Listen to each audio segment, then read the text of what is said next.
The following message has been transmitted at the request of the Florida Department of Public Health. FDPH is tracking a possible outbreak of a disease in the state of Florida. At this time, 500 people has been hospitalized. All citizens must take necessary precautions to have medical records of previous vaccinations, allergies, medications, family history of symptoms, etc. to provide to the FDPH.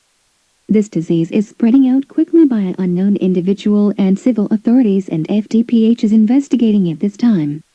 Civil authorities announced that if anyone is caught outside, you'll be arrested and charged with a first-degree misdemeanor.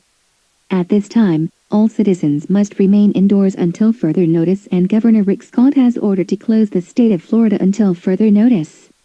Stay tuned on your local news station for further updates.